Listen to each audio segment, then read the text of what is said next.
Hello बच्चों, आज हम अपनी एक नई लेक्चर सीरीज लेकर आए हैं जिसमें हम पढ़ेंगे आज से क्लास 10th की इंग्लिश। और इंग्लिश में भी हम लोग बुक में पहला चैप्टर देखेंगे बेटा प्रोज का, जिसमें कि हमारा चैप्टर नंबर 1 है। चैप्टर नंबर 1 है हमारे पास में ए लेटर टू गॉड, यानी कि ईश्वर को एक पत्र, यानी भगवान को एक पत्र की शुरुआत हम लोग आज करने वाले हैं। चैप्टर की नई शुरुआत होगी, ठीक है।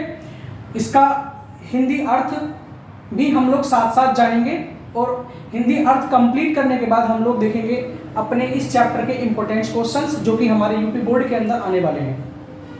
ठीक है, देखिएगा बेटा, चलो शुरुआत करते हैं हम लोग अपने चैप्टर की। तो चैप्टर है हमारा बेटा, जैसे कि दिखाया गया है, क्लास 10th का चैप्टर नंबर 1 है, जिसका नाम है ए लेटर टू गॉड। तो सबसे पहले हम लोग क्या जानेंगे बेटा, समरी जानेंगे। समरी का मतलब ये होता है बेटा, जब किसी भी चीज की शुरुआत होती है हमें उसके बारे में सबसे पहले जानना होता है, ठीक है। तो आज हम सबसे पहले इसी चैप्टर के बारे में जानेंगे कि ये ए लेटर टू गॉड जो कहानी है वो किसके ऊपर लिखी गई है बेटा, ठीक है। इसी को समझने के लिए हम सबसे पहले समरी को जानेंगे, फिर हम लोग अपने चैप्टर की शुरुआत करेंगे। समरी है बेटा, this story a letter to God is written by G L. Finch. यह कहानी ए लेटर टू गॉड, भगवान को एक पत्र, is written by G L. Finch, जो कि लिखी गई है जी.एल. फिंच। बेटा इसके राइटर हैं, उनका नाम जी.एल. फिंच है। This story belongs to a farmer, यह कहानी है एक किसान से संबंधित, लेंचो, जिसका नाम क्या बेटा, उसका नाम है लेंचो। यह कहानी जो है भगवान को एक पत्र, यह एक किसान है जिसका नाम लेंचो है, उससे संबंधित है। इसके बारे में हम लोग इस चैप्टर के अंदर जानेंगे। Who works hard and live in A valley, who work जो करता है कठिन परिश्रम, एंड और लिव इन ए वैली, और एक घाटी में रहता है बेटा। घाटी का मतलब होता है बेटा जो दो पहाड़ होते हैं, मान लीजिए एक पहाड़ ये और एक पहाड़ ये, जो बीच में जगह खाली होती है उसको बोलते हैं घाटी, यानी कि उसका घर जो है वो यहाँ है घाटी में, ठीक है। तो उसके घर के बारे में जाने, घर जो है वो एक लो हिल पर रह रहा है बेटा, और यहाँ पे भी क्या एक छोटा सा पहाड़ है बेटा, उसके ऊपर इसकी चोटी पे उसका घर बना हुआ है। यहाँ मतलब जो मैदान हो जाता है तो पहाड़ों के बीच में, उसको घाटी बोला जाता है। His house was situated on the crest of a low hill, और यहीं पे क्या बेटा, हिज हाउस उसका घर, वाज सिचुएटेड उपस्थित है, ऑन द क्रेस्ट एक चोटी पर बेटा, चोटी मतलब चोटी पर, ऑफ ए लो हिल एक छोटी पहाड़ी की। यहीं पर क्या है बेटा, जो घाटी है उसी घाटी में छोटा पहाड़ है, उस छोटी पहाड़ी की चोटी पर क्या है, उसका घर बना हुआ है। ही हैड 2 sons, उसके 2 बेटे हैं बेटा। उस किसान के कितने बेटे हैं बेटा, 2 बेटे हैं। That year he had planted corn, उस साल उसने कॉर्न की फसल उगाई है बेटा। कॉर्न मतलब मक्का की फसल, ठीक है। And yields was very good, वो जो फसल थी वो बहुत ही अच्छी थी, ठीक है। The plants only needed a single downpour, the plants पौधों को ओनली नीडेड केवल जरूरत थी ए सिंगल डाउनपोर, एक सिंगल हल्की बारिश की बेटा, ठीक है। जो फसल थी उसकी, जो उसने फसल बोई थी बेटा उस साल, वो उसने मक्का की फसल बोई थी और वो पकने वाली थी, ठीक है। और जब फसल पकने के लिए होती है तो उसको एक हल्की जो छोटी बारिश की जरूरत होती है, मतलब छोटी छोटी बूंदों की, तो उसकी जरूरत थी बेटा उस साल, ठीक है। ये था हमारा समरी इस चैप्टर का, जिसमें बताया गया यह कहानी भगवान को एक पत्र जी.एल. फिंच द्वारा लिखी गई है, और यह कहानी एक मेहनती किसान लेंचो से संबंधित है, जो एक घाटी में रहता है। उसका घर एक कम ऊंचाई वाली पहाड़ी की चोटी पर स्थित है बेटा, जो कि मैंने बताया था आप लोगों को। यहाँ लाइन टू लाइन इसका अर्थ भी मैं नीचे दिया हूँ बेटा, ठीक है, जो ताकि आप लोगों को भी पढ़ने में आसानी हो, ठीक है। वीडियो को रोक रोक के आप लोग पढ़ सकते हैं, इसको अच्छे तरीके से समझ में आएगा बेटा, ठीक है। क्वेश्चन भी बेटा, सारे क्वेश्चन अगर अर्थ ठीक से समझ में आएंगे तो सारे क्वेश्चन खुद लिख सकते हो बेटा, ठीक है। ऊंचाई वाली पहाड़ी की चोटी पर स्थित है, उसके 2 बेटे हैं। उस साल उसने मकई बोया था, मतलब मक्का की फसल बोई थी, और उसकी फसल बहुत अच्छी थी। पौधों को केवल एक हल्की बारिश की जरूरत थी बेटा, ठीक है। ये हम लोगों के चैप्टर में जो है उसकी समरी है बेटा, ठीक है। अभी और हम लोग समरी देख रहे हैं, ठीक है। One day hello storm destroyed his corn, one day एक दिन, हेल स्टॉर्म मतलब जो तूफान होता है, डेस्ट्रॉयड हिज कॉर्न उसकी फसल बर्बाद कर दी बेटा। जो तेज तूफान था, उस तेज तूफान ने उसकी फसल को बर्बाद कर दिया। His all hard work money also destroyed with corn, his all hard work उसका संपूर्ण कठिन परिश्रम, आल्सो डेस्ट्रॉयड भी समाप्त कर दिया गया विद कॉर्न, फसल के साथ। कहने का मतलब ये बेटा कि जो तूफान आया था उस तूफान ने उसकी फसल के साथ साथ जो उसने पूरे साल मेहनत की थी बेटा अपने खेतों में, उसकी मेहनत को भी समाप्त कर दिया। ही हैड नो मनी, उसके पास कुछ भी पैसे नहीं थे। फॉर दैट ईयर, उस साल के लिए बेटा, यानी कि जिस साल उसकी फसल नष्ट हुई थी अब उसके पास खाने के लिए भी कोई पैसा नहीं बचा था। So he decided to write a letter to God. So इसीलिए ही डिसाइडेड, उसने निर्णय लिया, टू राइट, लिखने का, ए लेटर, एक पत्र, टू गॉड, भगवान को। यानी कि उसी समय जब उसके पास कुछ भी पैसा नहीं बचा तो उसने क्या किया बेटा, एक निर्णय लिया कि वह भगवान को एक पत्र लिखेगा।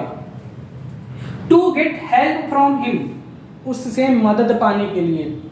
ही asked for 100 pieces from God in his letter बेटा, उसने अपने पत्र में, ही आस्क्ड, उसने कहा या बोला, फॉर 100 पीसेस, 100 पीसेस के लिए, फ्रॉम गॉड, भगवान से, इन हिज लेटर, अपने पत्र में। अपने पत्र में उसने भगवान से 100 पीसेस लेने के लिए बोला बेटा, ठीक है। ही ड्रॉप्ड द लेटर, उसने, ड्रॉप्ड मींस डाल दिया, द लेटर मींस पत्र को, in the mail box means mail box में। व्हेन, जब, ए पोस्टमैन फाउंड, जब एक डाकिया ने उसको पाया, दैट लेटर, उस पत्र को, तो ही वाज अमेज्ड, वह आश्चर्यचकित था। अमेज मींस क्या होता है बेटा, आश्चर्यचकित। एंड लव, और हंसने लगा, एंड, और, सो दैट, और दिखाया, दैट लेटर, वह पत्र, टू हिज बॉस, अपने बॉस को। यानी कि जो पत्र उसने लिखा था बेटा भगवान को, एक पत्र, तो वो पत्र जब मेल बॉक्स के अंदर डाला तो उसको एक डाकिया के हाथ लगा और वो डाकिया हंसते हुए उस पत्र को अपने बॉस के पास ले गया बेटा, जो बॉस था, ठीक है ना, जिसको हम लोग पोस्ट मास्टर बोलेंगे बेटा, ठीक है। तो देखिएगा बेटा ये सारा चीज इस तरीके से अर्थ था हमारा, ठीक है। अब हम लोग बढ़ते हैं आगे की ओर। ये अभी हमारी ये चल रही बेटा, ये चैप्टर की समरी है, जिसको हम लोग समरी बोल देते हैं बेटा। समरी का मतलब होता है सार, ठीक है। जो चैप्टर का हमारा सार है वो पहले हम बता देते हैं, मतलब कहानी में पढ़ने क्या वाले हैं, ठीक है। आप लोग समझ जाएगा, फिर हम एक एक पैरा को लेके साथ साथ में चलेंगे और फिर आगे बढ़ेंगे, ठीक है। The boss who was a fat man, the boss, वह boss, who was a fat man, जो कि बहुत मोटा था, आल्सो लाफ, हंसने लगा, बट सडनली, अचानक, ही बिकेम सीरियस, और वह सीरियस हो गया, ठीक है बेटा। एंड थॉट, और सोचा, about the fate of Lencho, और सोचने लगा लेंचो के, भगवान में विश्वास के बारे में। He decided to help Lencho, और उसने निर्णय किया टू हेल्प लेंचो, लेंचो की मदद करने का। सो ही कलेक्टेड 70 पीसेस, सो इसीलिए ही कलेक्टेड, उसने इकट्ठा किए 70 पीसेस, 70 पीसेस, एंड, और सेंड देम, और उन्हें भेज दिया, बाय पोस्ट, पोस्ट के द्वारा, post of, to Lencho, Lencho को। When Lencho found only 70 pieces, जब लेंचो ने फाउंड मींस पाए, ओनली 70 पीसेस, केवल 70 पीसेस, तो ही थॉट, उसने सोचा, that rest of the money, यानी कि बची हुए पैसे, by swept by post office employees, by swept मतलब निकाल लिए गए हैं, बाय पोस्ट ऑफिस एम्प्लॉयज यानी कि डाकघर के कर्मचारियों के द्वारा। यानी कि जो सोच रहा है कि जब उसको 70 पीसेस प्राप्त हुए, क्योंकि उसने लिखा कितने के लिए था, 100 पीसेस के लिए उसने लिखा, और उसको 70 पीसेस मिले, तो 70 पीसेस मिलने के बाद वो क्या बोलता है कि लगता है कि जो है पोस्ट ऑफिस के जो कर्मचारी हैं उन्होंने जो है कुछ पैसे निकाल लिए हैं। He wrote the second letter, he wrote, wrote क्या बेटा, इसकी सेकेंड फॉर्म है। ही रोट, उसने लिखा, द सेकेंड लेटर, दूसरा पत्र, टू गॉड, भगवान को, एंड, और, asked for the rest of the money and request him to not send money by the post office because he thought that post office employees were not honest, ठीक है। अब वह दूसरा पत्र लिख रहा है बेटा भगवान को, एंड, और asked, और उसने कहा, for the rest, बचे हुए पैसों के लिए, of the money मतलब जो बचे हुए पैसे हैं, एंड, और, requested him, और आग्रह किया, टू नॉट सेंड, नहीं भेजने का, मनी, धन, by the post office, post office के द्वारा, मतलब वो कह रहा है कि भाई अब जो बचा हुआ पैसा है मेरा वो पोस्ट ऑफिस के द्वारा मत भेजना, दूसरे पत्र में बोल रहा है भगवान को। बिकॉज, क्योंकि, ही थॉट, वह सोच रहा था, दैट की पोस्ट ऑफिस एम्प्लॉयज, जो पोस्ट ऑफिस के कर्मचारी हैं, वर नॉट ऑनेस्ट, ईमानदार नहीं थे, ऐसा उसका मानना था लेंचो का। लेंचो क्या सोच रहा था कि भाई जो मेरे पैसे बचे हैं, अब वो सेकंड पत्र में लिख रहा है कि भाई वो जो है अब पोस्ट ऑफिस के द्वारा नहीं भेजना भगवान, क्योंकि जो पैसे मेरे बचे हुए हैं उनको आप भेज दीजिएगा, क्योंकि जो मेरे पैसे हैं वो पोस्ट ऑफिस के कर्मचारियों ने निकाल लिए हैं। ठीक है, ये हिंदी अर्थ है बेटा, इसको भी इसी के साथ समझ लेना। ठीक है, मैं आपको एक एक वर्ड का अर्थ यहाँ समझा के चल रहा हूँ। ठीक है, ये तो है बेटा समरी। अब हमारा चैप्टर शुरू हो जाता है बेटा। ठीक है, तो चैप्टर 1 का पैरा देखिए बेटा, अपनी अपनी बुक खोल लीजिए सब लोग। बुक खोल लीजिएगा, बुक के साथ अपने पहले फर्स्ट पैरा पे आ जाएगा बेटा, द हाउस से स्टार्टिंग है बेटा। इस फर्स्ट पैरा को हम लोग सबसे पहले सोल्व करेंगे। देखिएगा बेटा, अपने अपनी बुक निकाल लीजिएगा सभी लोग, अगर बुक नहीं है बुक जल्दी खोलिएगा बेटा। ठीक है,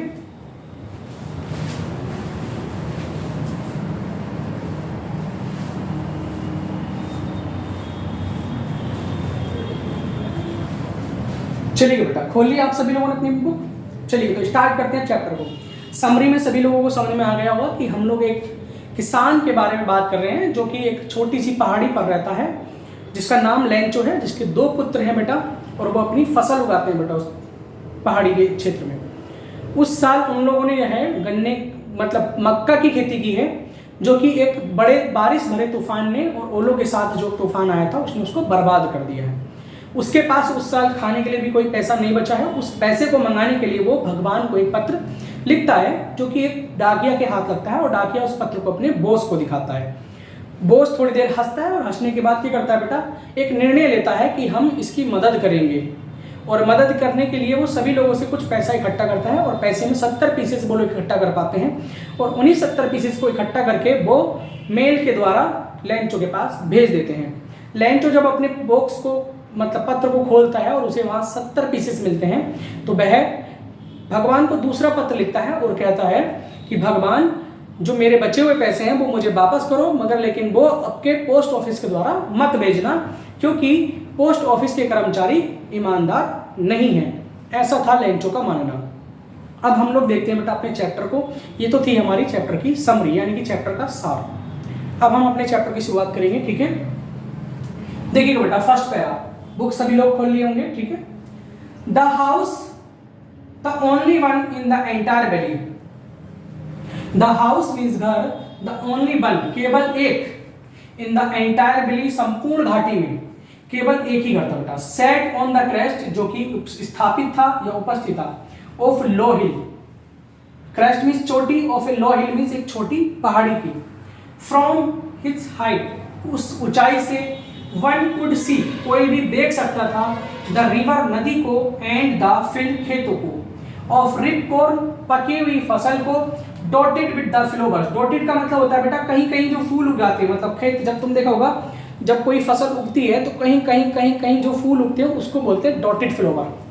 तो डॉटेड विद द फ्लोवर्स, कि कहीं कहीं जो फूल उगे हैं, that always promised a good harvest, जो फूल उसके अंदर खिले हैं, जो फसल लहला रही है बेटा, वो लेंचो से वादा करती है कि मैं एक अच्छी फसल हूँ। ठीक है, अच्छी फसल होने का वादा करती है बेटा।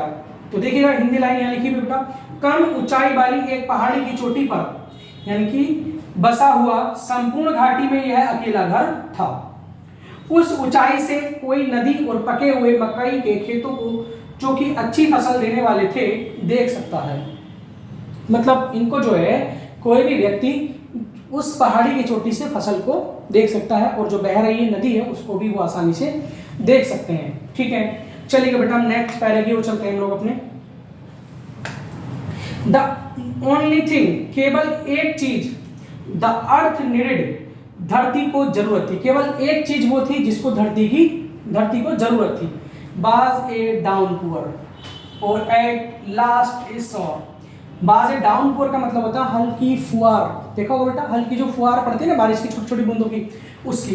बाज ए डाउनपुअर और ए लिस्ट ऑफ सॉर, एक हल्की सी बारिश की फुहार की। Through out the morning Lencho, एक सुबह लेंचो, हु न्यू, जो जानता था, हिज फील्ड्स, अपने खेतों को, इमीडिएटली, बहुत ही नजदीकी से, had done nothing less but seen the sky. Had done nothing, कुछ नहीं कर रहा था, it has but seen the sky, केवल आसमान की ओर देखने के सिवाय। वो आसमान को देख रहा था और उसके अलावा कुछ भी नहीं कर रहा था उस दिन लेंचो, ठीक है, सुबह के टाइम। ये हमारा सेकंड पैरा था बेटा, ठीक है। आगे बढ़ते हैं हम लोग अपने थर्ड पैरा की ओर। थर्ड पैरा में दिया बेटा, now we are really going to get some water, क्योंकि लेंचो आसमान की ओर देख रहा है और बोल रहा है बेटा, नाउ वी आर रियली, हम अब वास्तव में गोइंग टू गेट, जा रहे हैं, टू गेट पानी, सम वाटर, कुछ पानी। वुमन, अपनी पत्नी से उसने जोर से कहा, उसने अपनी पत्नी से कहा कि अब हम कुछ पानी प्राप्त करने जा रहे हैं। The woman who was preparing, the woman, वह औरत, हु वाज प्रिपेयरिंग, जो तैयार कर रही थी, सपर, रात्रि भोज, जो क्या कर रही थी बेटा, रात्रि भोज तैयार कर रही थी। रिप्लाइड, उत्तर दिया, मतलब जो उसकी पत्नी है जो कि रात का भोजन तैयार कर रही थी, उसने उसको उत्तर दिया, यस गॉड विलिंग, हाँ यदि भगवान की इच्छा हुई, ठीक है, यस गॉड विलिंग, भगवान की इच्छा हुई। The older boys were working, the older boys means बड़ा लड़का, बड़े लड़के, वाज वर मीन्स थे, वर्किंग कार्य कर रहे थे, इन द फील्ड्स मीन्स खेत में, जो बड़े लड़के थे वो खेत में कार्य कर रहे थे। वाइल द स्मॉलर, जबकि छोटा, वंस वर प्लेइंग, खेल रहा था, नियर द हाउस, घर के पास। जो बड़ा लड़का था वो बेटा खेत में काम कर रहा था, while the smaller ones were playing near the house, और जो छोटा लड़का था वो घर के पास ही खेल रहा था। Until the woman called to them all, जब उस महिला ने सभी को बुलाया।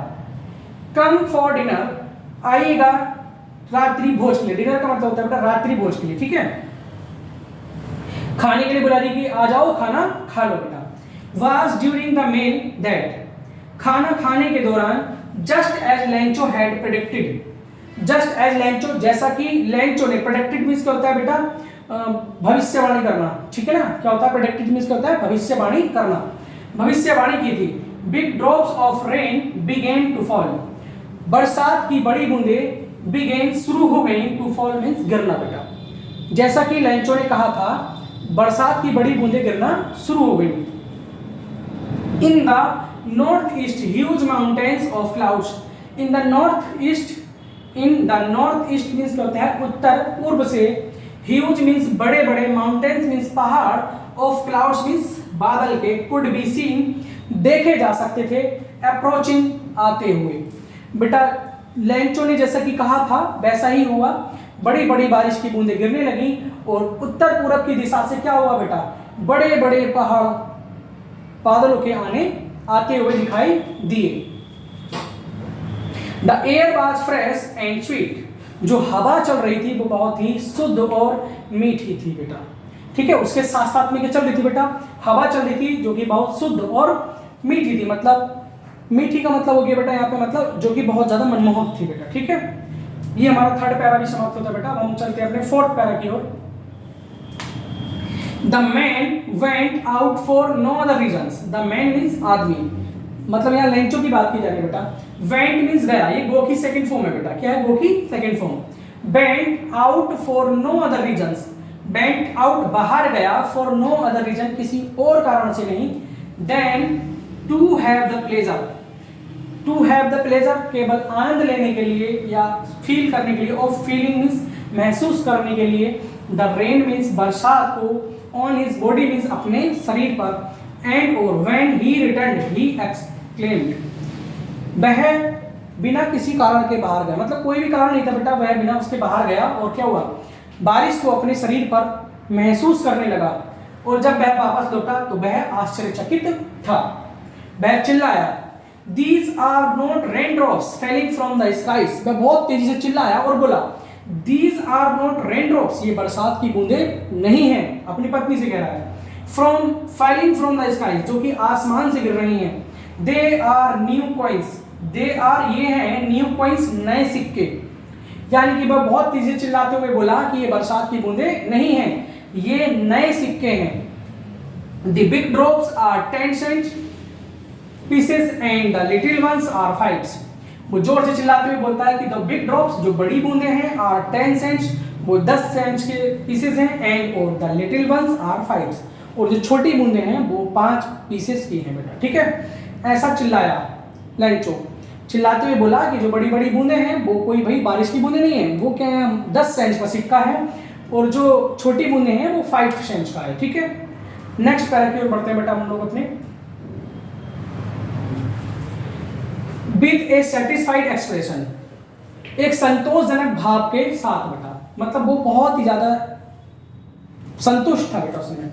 ही regarded the field of red corn with its flower, ठीक है। उसने बड़े संतोष भाव के साथ क्या हुआ, अपनी फसल को देखा और उसके फूलों को देखा। Draped a certain of rain, अचानक एक तेज हवा और बारिश, ठीक है ना। But suddenly a strong winds began, और एक तेज हवा शुरू हो गई टू बिलो बहनी, and along with the rain very large hailstorm began to fall, और उस हवा के साथ ही क्या हुआ बेटा, अलोंग विद द रेन बारिश के साथ वेरी लार्ज हेलस्टॉर्म्स, हेलस्टॉर्म्स बोलते हैं बेटा ओलों को, बिगेन्स टू फॉल, गिरना शुरू हो गए।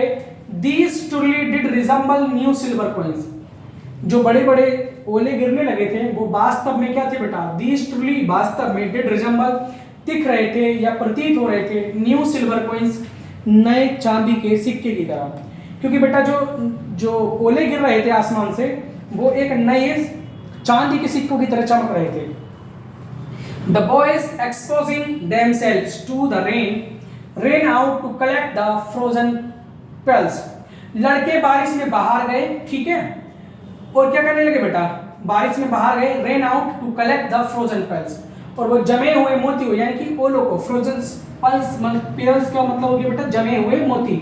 मोती किसको बोला गया यहाँ पे, मतलब ओलों को बोला गया, और वो लोग इकट्ठा करने लगे। इसके बच्चे होते हैं बारिश के समय में क्या करते हैं बेटा, जो ओले होते हैं उनको इकट्ठा करते हैं किसी बर्तन में, ठीक है। वैसे ही उसके बच्चे भी क्या करने लगे बेटा, उन ओलों को एक बर्तन में इकट्ठा करना शुरू कर दिया, ठीक है। बढ़ते हैं हम लोग अपने नेक्स्ट पैरा की ओर।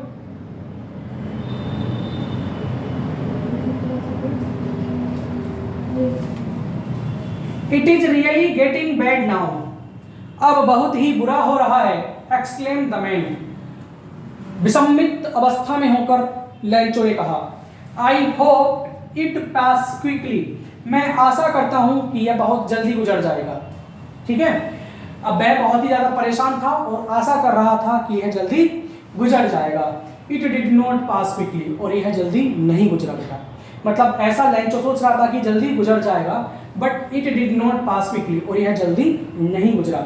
फॉर एन आवर, 1 घंटे तक, the hell rain on the house, वो ओले लगातार घर पर बरसते रहे। द गार्डन, बगीचे में, द हिल साइड, पहाड़ी की एक साइड में, द कॉर्नफील्ड, मक्का के खेत पर, ऑन द होल वैली, और पूरी संपूर्ण घाटी में वो ओले लगातार पड़ते रहे।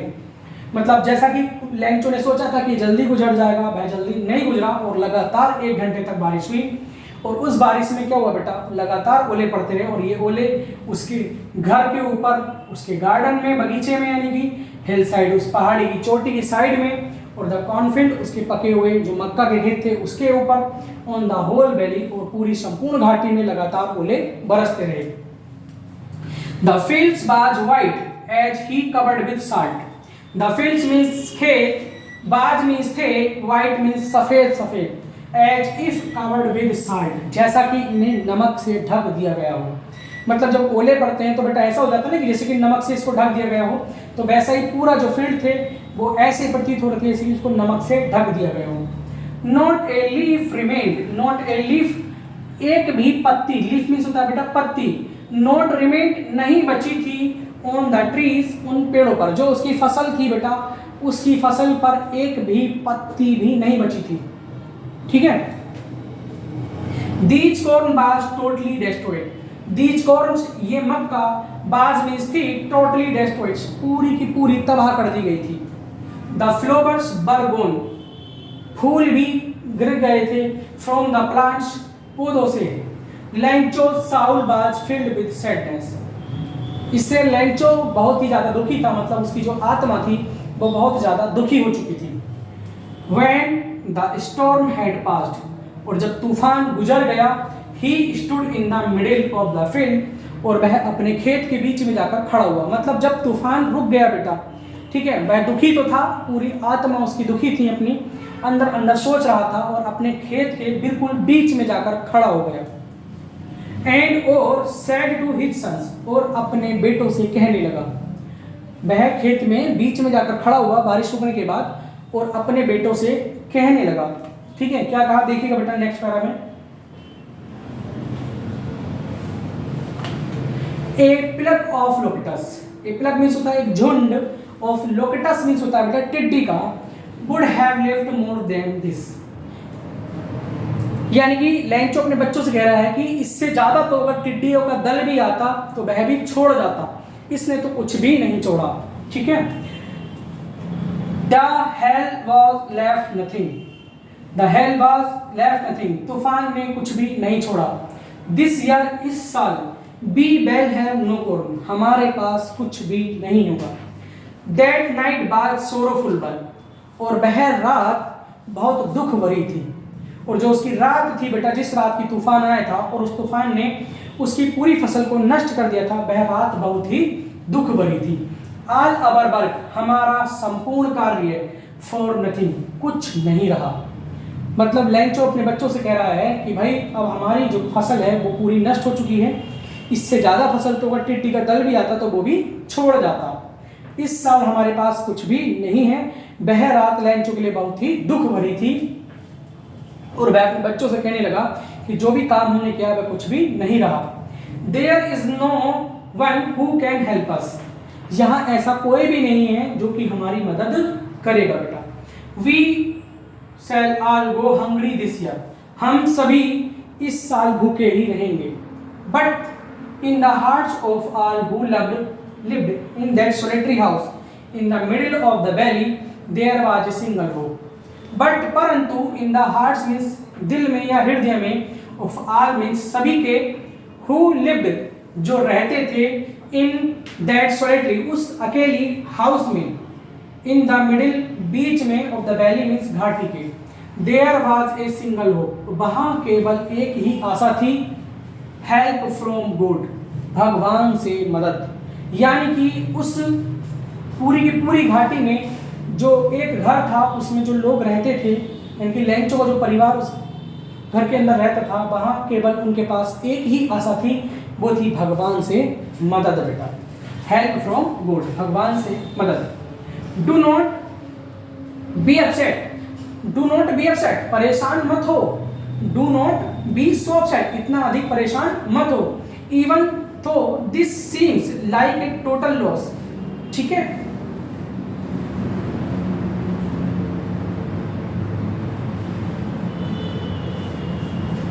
दुखी मत हो। ठीक है, क्या बोल रहा है, दुखी मत हो। Even though this seems like a total loss, ठीक है, सब कुछ बर्बाद हो चुका है। Remember no one dies of hunger, सब कुछ बर्बाद हो गया है, फिर भी याद रखो कि नो वन डाइज, कोई नहीं मरता है, ऑफ हंगर, भूख से, या भूखा कोई भी नहीं मरता है। दैट्स व्हाट दे से, ऐसा उसने कहा। No one dies of hunger, कोई भी भूख से नहीं मरेगा। ठीक है बेटा, ये लैंचो अपने बच्चों से कह रहा है कि अपसेट मत हो, मतलब परेशान मत हो, कोई भी जो है भूखा नहीं मरता है। ये इसका हिंदी अर्थ है बेटा, इसको पढ़ना तो इसके साथ में, ठीक है। अब हमारा नेक्स्ट पैरा है बेटा, जिसका नाम है para number 9। All through the night, पूरी रात, लैंचो थॉट, लैंचो सोचता रहा, ऑफ हिज वन होप, केवल अपनी एक ही आशा के साथ, द हेल्प ऑफ गॉड, भगवान से मदद। हुज आइज, जिसकी आंखें, as he had been intersected, ठीक है ना, हु आइज, उसकी आंखें, as he had been instructed, ठीक है, जिसकी आंखें सब कुछ देखती हैं, सी एवरीथिंग, देख सब कुछ देखती है। Even that is deep in one's, ठीक है ना, conscience, even that, even what is deep in one's conscience, ठीक है। किसी के मन की भी नहीं देख सकते, उतनी गहराई तक वो देखा जाता जितने की कोई भी नहीं देख सकती, ठीक है। Lencho was an ox, Lencho was an ox of a man, मतलब लेंचो जो था वो एक बैल की तरह था, मतलब लेंचो एक बैल की तरह था, ऑफ ए मैन, एक आदमी, ठीक है। बैल मतलब समझ लेना बेटा, बैल का मतलब ये होता है, मतलब बैल एंड ऑक्स मैन जो बोलते हैं वो बोलते हैं जो व्यक्ति बहुत ज़्यादा कठिन परिश्रम करता है, मतलब इतना ज़्यादा कठिन परिश्रम करता है कि बेहिसाब, उसको बोलते हैं एन ऑक्स मैन बेटा, ठीक है। एन ऑक्स मैन वो कौन था बेटा, एन ऑक्स मैन था, ठीक है, मतलब बहुत ही ज़्यादा कठिन परिश्रम करने वाला व्यक्ति था Lencho. Working like an animal, जो कि काम करता था बेटा एक जानवर की तरह, इन द फील्ड्स, खेतों में, मतलब लेंचो वो इंसान था जो कि खेतों में जानवरों की तरह काम करता था। बट स्टिल ही न्यू, परंतु वह जानता था हाउ टू राइट, कैसे लिखा जाता, मतलब वो खेत में काम तो करता था जानवरों की तरह, मगर लेकिन वह फिर भी जानता था टू राइट मीन्स लिखना, द फॉलोइंग संडे, अगले दिन संडे था, एट डे ब्रेक, ठीक है, अगले दिन छुट्टी थी मतलब संडे की, और उसने लिखना शुरू किया। ही बिगेन टू राइट, उसने लिखना शुरू किया। ए लेटर, एक पत्र, विच ही हिमसेल्फ, जिसको वह हिमसेल्फ मीन्स स्वयं ही, वुड कैरी, लेकर जाएगा, टू टाउन मीन्स शहर को, एंड और प्लेस्ड इन द मेल, और उसको उस बॉक्स में डाक खाने में डाल के आएगा, ठीक है। तो बेटा आज हम लोगों ने अपने लेक्चर में 10 पैराग्राफ को कंप्लीट किया, ठीक है। आज इतना ही काफ़ी है बेटा, अभी अगले वीडियो में हम लोग लेकर आएंगे अगले पैरा को, यानी कि पैरा नंबर 11 को, ठीक है। इसको बैठ के पढ़िएगा बेटा, ठीक है, धन्यवाद।